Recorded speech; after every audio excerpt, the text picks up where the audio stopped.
السلام عليكم، ازيكم حبايب قلبي؟ عاملين ايه؟ يا رب تكونوا بصحة وبسعادة وبخير. النهاردة هعمل معاكم فيديو واتمنى ان شاء الله ان هو يعجبكم.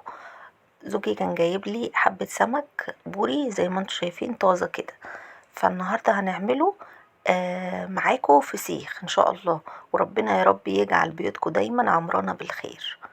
تابعي معايا الفيديو خطوة بخطوة، هعلمك ازاي تعملي الفسيخ وتبقي استاذة فيه. اول حاجة كده حبايبي، هعرفك ازاي تعرفي السمكة البوري من السمكة الطبار. تمام. السمكة البوري زي ما انتوا شايفين بتبقى البوز بتاعها عريض بالشكل ده. تمام. وبتبقى النخاشيش بتاعتها محمرة كده، والسمكية نفسها حمرة، وعينيها كده مفتحة ولونها حلو. وفي نفس الوقت السمكية لما تيجي تدوسي عليها ما تبقاش طرية، تبقى ماسكة نفسها وجامدة. دي كده بعرفك ازاي تعرفي السمكية الطازة. جبتي السمكية بالمواصفات دي اعرفي ان شاء الله بإذن الله الفسيخ هينجح معاكي وهيبقى مية مية. اما السمكة بقى اللي اسمها طبار، فدي طبعا مش زي الفسيخ خالص. بتبقى الفرق ما بينها وما بين الفسيخ ان هتلاقي بوزها كده من قدام وراسها طويلة، مش عريضة مبططة زي سمكة الفسيخ. دي ناس بتملحها، بس طبعا الفسيخ المزارع اللي هو بيبقى احلى واحلى. اول حاجة بقى هنسمي بسم الله ونفضي السمك بتاعنا في الحوض بالشكل ده. هوريكي برضو تاني اللي ما خدتش بالها السمكة بتبقى شكلها عامل ازاي. بصي الراس بتاعتها مبططة، والسمكة نفسها بتبقى بسم الله ما شاء الله مليانة. وبصوا محمرة ازاي، لونها بامبي، والنخاشيش بتاعتها برضو لونها بامبي. وكمان السمكية وانتي ماسكاها ناشفة وجميلة كده، مش مرخرخة كده وطرية. تمام. ببتدي ان انا اغسلها، بوقف السمكة بالشكل ده واغسل النخاشيش بتاعتها كويس جدا. خدي بالك انتي لما تيجي تغسلي السمكة تغسليها من النخاشيش وحاجة بسيطة جدا من البق. احنا مش عايزينها تشرب مية ياما من جوه بطنها، فبنغسل النخاشيش كويس قوي قوي قوي قوي وننزل التراب اللي فيها. لكن البق مش بنيجي منه، يعني مش بنغسله بالمية جامد عشان السمكة ما تشربش معاكي مية. كده انا خلاص غسلت كل السمك. بصوا المية هي مش باينة قوي بصراحة في الكاميرا، بس المية كانت كلها تراب وكلها زفارة وكلها حاجات وحشة. كنت عايزة اوريكم المية بس مش باينة في الكاميرا. كده انا خلصت الفسيخ كله بالشكل ده ونضفته كويس جدا. الخطوة اللي بعد كده هجيب اي شفشق بالشكل ده، او عندك سطل طويل، المهم اي حاجة تكون ليها عمق طويلة عشان هوقف عليها السمك ارصه فيها بالشكل ده. هبتدي امسك السمكية من الديل واوقفها، هتبقى دماغها تحت وديلها هو اللي فوق. اوقف السمك في الشفشق بالشكل ده عشان انا عايزاه يصفي ميته كلها. انا عايزة السمك ده ينشف معايا عشان ما يبقاش فيه اي مية او اي دم ما يبقاش موجود فيه. بحاول احط السمك على قد الشفشق اللي قدامي، وكمان جبت برطمان عشان اوقف فيه باقي السمك بالشكل ده. يعني المهم اي حاجة متوفرة عندك تقدري ان انتي تعملي بيها. دلوقتي انا بجيب السمك واحطه، انا حطيته في سطل كده زي ما انتوا شايفين، وحطيت من فوق منه مصفى عشان ما يبقاش فيه اي دبانة او اي حاجة تقف عليه، عشان احنا مش عايزين السمك بتاعنا يتعرض لأي حاجة من الحاجات دي. تمام. وكمان باقي السمك اللي موجود في الشفشق الأحمر غطيته بالبولة دي عشان أحميه من أي حشرة تيجي عليه. في المرحلة دي بقى بسيبه من الصبح كده لحد المغرب أو العشاء. تمام. لحد ما ينشف معايا وينزل كل المية اللي فيه وكل الدم اللي فيه، وتبقى السمكية ناشفة بالشكل ده زي ما انتوا شايفينها كده. كده نشفت معايا وبقت زي الفل. للأسف يا حبايبي الخطوة اللي عدت بتاعة تجهيز التمليح بتاعه طلعت ما تصورتش، بس انا هقول لكم انا عملت ايه في الخطوة دي.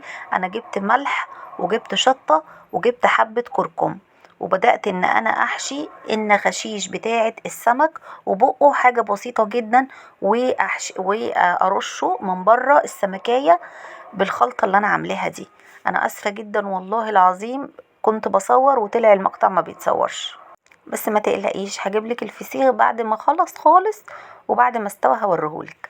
في الخطوة دي بقى بعمل ايه؟ عايزاكي تحضري يا ست الكل كل الكياس اللي عندك في البيت. تمام.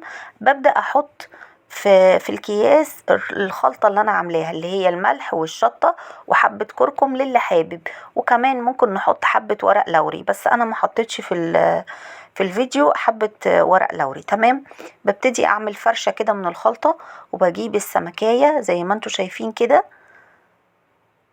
بعد ما حطيت لها في النخاشيش وفي جسمها زي ما انتوا شايفين بالمنظر ده، هبتدي ان انا انيمها على ظهرها.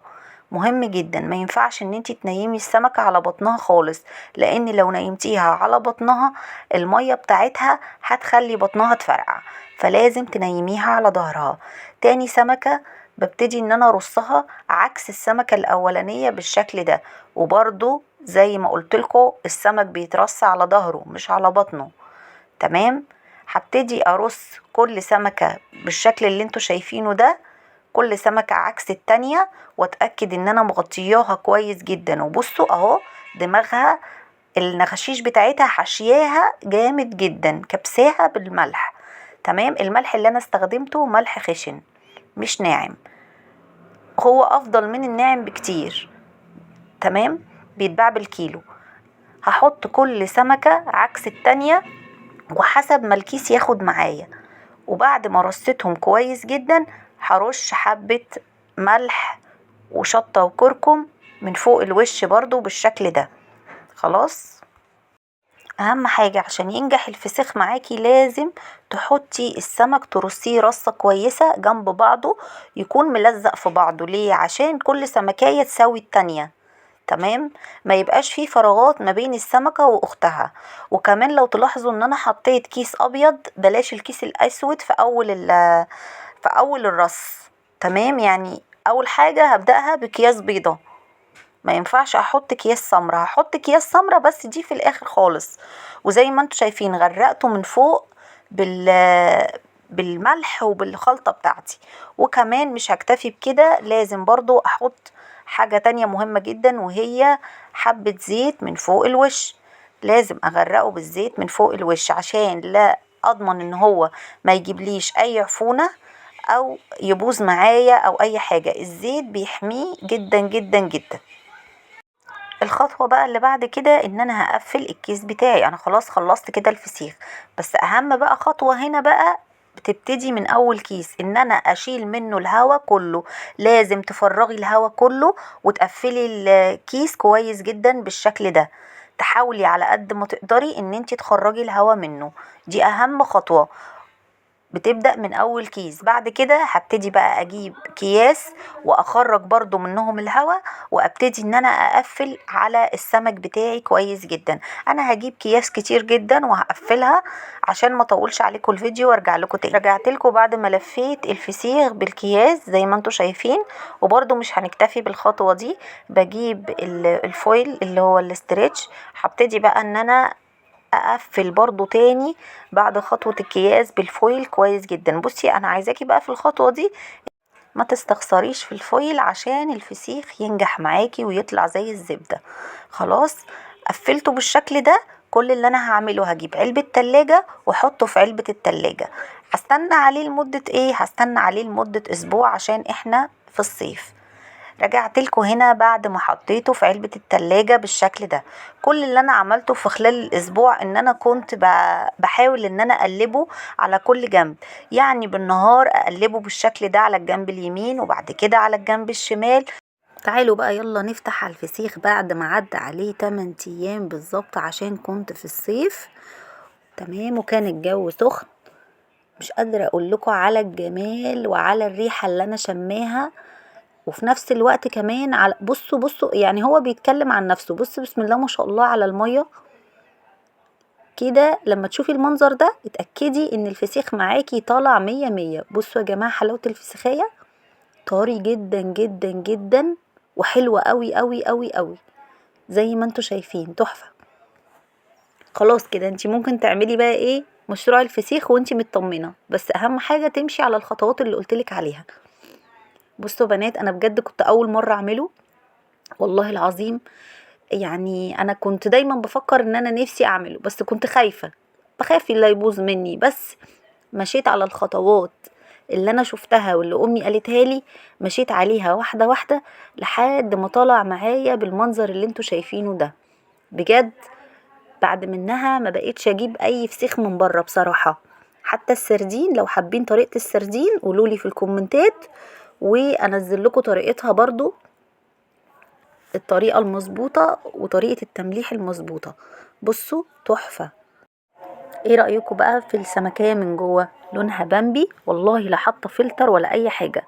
وعايزة اقول لكم عاملة زي الزبدة. بصوا بتتخلى كده بمنتهى السهولة زي ما انتوا شايفين. بصوا بتطلع معايا الشوكة بتاعتها بمنتهى السهولة.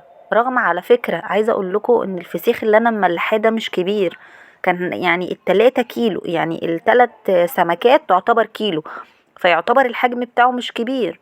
بس سبحان الله ما نشفش مني، والسمك طلع لحمه طري وزي الزبدة والله العظيم، وانضف واحلى من بره بكتير. وبايدك انتي، يعني انتي بتعمليه بايدك، مفيش احلى من كده. لو عجبكم الفيديو سيبولي كومنت حلو وصلوا على النبي عليه افضل الصلاة والسلام، واشوفكم في فيديو جديد، والسلام عليكم ورحمة الله وبركاته.